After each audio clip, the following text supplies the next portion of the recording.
हिना मेरे दोस्त की कज़न थी जो कि स्कूल की छुट्टियां गुजारने मेरे दोस्त के घर आई थी। दोस्ती के कुछ ही दिनों बाद कश्यप ने मुझे प्रपोज कर दिया। मुझे भी कश्यप बहुत अच्छी लगती थी, तो मैंने उसका प्रपोजल एक्सेप्ट कर लिया और उसे हाँ कर दी। हमारी ज़िंदगी का वो सबसे खूबसूरत साल था। हमने बहुत सारा वक्त साथ में गुजारा। फिर छुट्टियां ख़त्म होने पर हिना वापस अपने घर चली गई। उसके जाने के बाद मैं उदास सा रहने लगा। मैं हर वक्त उसे याद करता रहता था। 1 साल तक मैंने उसका इंतज़ार किया और फिर छुट्टियां होते ही वो दोबारा आ गई। फिर हम में खूब मुलाकातें, खूब बातें हुई। जब उसने मुझे पहली बार गले लगाया तो उसकी खुशबू मेरी रूह में समा गई। वो खुशबू मैं आज भी अपनी रूह में महसूस करता हूँ। 2009 से 2011 तक का सिलसिला ऐसे ही चलता रहा। मैं उसके आने का हर साल बड़ी शिद्दत से इंतज़ार करता था। हर साल मेरे प्यार की शिद्दत भी बढ़ जाती थी। लेकिन जब हिना 2012 की छुट्टियां गुजारने आई तो वो काफ़ी हद तक बदल चुकी थी।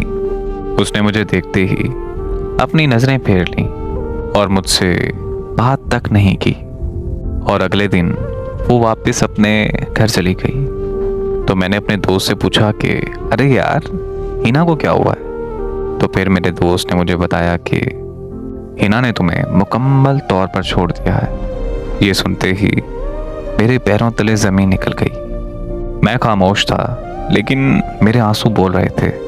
मैंने उससे छोड़ने की वजह पूछी तो मेरे दोस्त ने मुझे बताया कि हिना के मुताबिक तुम उसके काबिल नहीं हो। मैं रोता रहा, तड़पता रहा, लेकिन वो जांच हुई थी। मेरा उससे राब्ते का कोई जरिया ही नहीं था। वो कभी दोबारा छुट्टियां गुजारने नहीं आई, लेकिन मैं उसका हर साल इंतज़ार करता था। और फिर 4 साल बाद 2016 में वो मुझे फेसबुक पर मिल गई। मैंने उसे फेसबुक पर मैसेज किया तो उसने मुझसे बात करने से इनकार कर दिया। मैंने उससे पूछा कि आखिर मेरी गलती क्या है, तो वो मुझसे कहने लगी कि गलती तो मुझसे बचपन में हुई थी, मैं उस गलती को भूल चुकी हूँ, सो तुम भी भूल जाओ तो बेहतर है। मैंने उससे कहा कि यार ऐसे कैसे भूल जाऊँ? अगर तो मैंने भूलना होता तो अब तक भूल चुका होता, मगर तुम मेरी यादों से, मेरे ख्यालों से कभी जा ही नहीं पाई।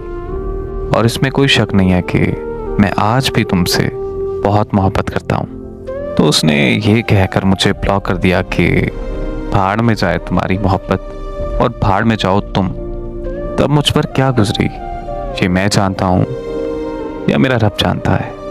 फिर मैंने फेसबुक की एक और आईडी से उसकी बहुत मिन्नतें की कि वो मुझसे बात कर लिया करे, तो उसने मेरी बात मानकर हाँ कर दी।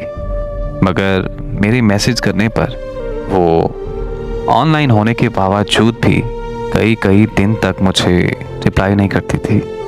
मुझे बहुत तकलीफ़ होती थी, लेकिन मैं बर्दाश्त कर जाता था। एक दिन मैंने उसे देखने की ख्वाहिश की तो वो मान गई। उस दिन मैं उसके घर के बाहर घंटों तक तेज़ और सर्द बारिश में उसका इंतज़ार करता रहा। रात को 11 बजे उसका जाकर रिप्लाई आया। मैंने उससे थोड़ा गुस्से में बात की तो वो मुझसे लड़ाई करने लगी। वो मुझसे कहने लगी कि मुझसे ऐसे बात करने वाले तुम होते कौन हो? मैं उस दिन अपनी बेबसी पर बहुत रोया था। 4 साल तक मैं उससे प्यार की भीख मांगता रहा और वो मुझे भीख भी तरसा तरसा कर देती थी।